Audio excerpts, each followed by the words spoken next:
শিৱসাগৰৰ ঐতিহাসিক দৌলমুখ চাৰিআলিত অনুসূচিত জাতি ছাত্ৰ সন্থাৰ অৱস্থান ধৰ্মঘট কৰি প্ৰতিবাদ। জুবিন গাৰ্গক ন্যায় প্ৰদানৰ হেমাহিৰ অভিযোগ তুলি মুখত কলা কাপোৰ মাৰি অনুসূচিত জাতি ছাত্ৰ সন্থাৰ অৱস্থান ধৰ্মঘট শিৱসাগৰ জিলা সমিতিৰ। জুবিন গাৰ্গৰ মৃত্যুৰ উচিত তদন্ত কৰি শ্যামকানু মহন্ত সিদ্ধাৰ্থ শৰ্মাক ফাঁচি দিয়াৰ দাবী সন্থাৰ। জুবিন গাৰ্গক মৃত্যুৰ মুখলৈ ঠেলি দিয়াসকলক কঠোৰ শাস্তি নিদিয়ালৈকে অনুসূচিত জাতি ছাত্ৰ সন্থা শান্ত নহয় বুলি ক্ষোভ প্ৰকাশ কৰে।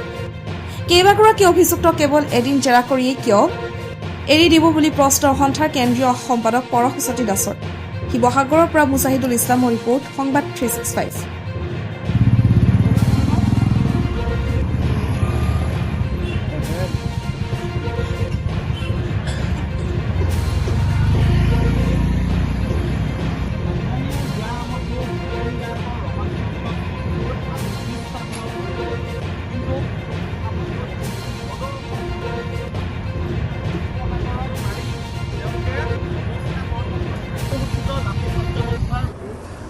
আচ্ছা, আমি সদৌ শিৱসাগৰ জিলাৰ অনুসূচিত ছাত্ৰ সন্থাই আজি মুখত কলা কাপোৰ বান্ধি মৌন প্ৰতিবাদ সাব্যস্ত কৰিছোঁ। জুবিন গাৰ্গ ডাঙৰীয়াৰ মৃত্যুৰ যি ৰহস্যজনক মৃত্যু, ইয়াৰ আচলতে উচিত তদন্ত বিচাৰি আৰু ন্যায় বিচাৰি।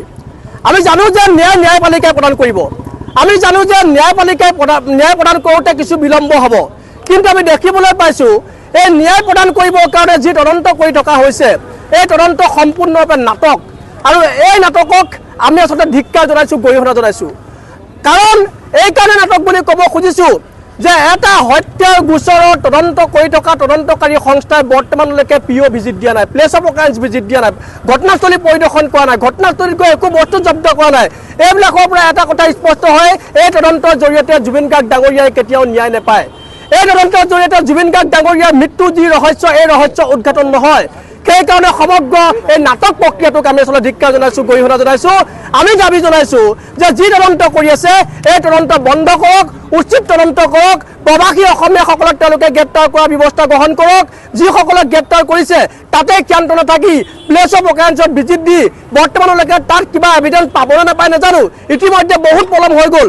কিন্তু এনেকুৱা ধৰণৰ এজন অসমীয়াৰ হিয়াৰ আমঠোক হেৰুৱাই পেলোৱাৰ পিছতো তেওঁলোকে যি নাটক কৰিলে, এই সমগ্ৰ ব্যৱস্থাটোক ধিক্কাৰ জনাই আমি আজি মৌন প্ৰতিবাদ সাব্যস্ত কৰিছোঁ।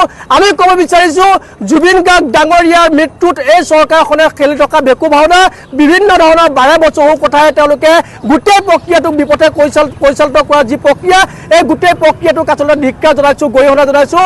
আৰু জুবিন গাৰ্গ ডাঙৰীয়াৰ মৃত্যুৰ তদন্ত, জুবিন গাৰ্গ ডাঙৰীয়াৰ মৃত্যুৰ ন্যায় প্ৰক্ৰিয়া আমাৰ আচলতে কাম্য আৰু এইটো আমাৰ প্ৰাপ্য। সমগ্ৰ অসমীয়াই দাবী জনাইছে, এই প্ৰাপ্যৰ পৰা বঞ্চিত কৰিলে কিন্তু অনাগত দিনবিলাকত অত্যন্ত ভয়ংকৰ পৰিৱেশৰ সূচনা হ'ব অসমত, এই কথাটো কিন্তু স্পষ্ট কৰি দিছোঁ।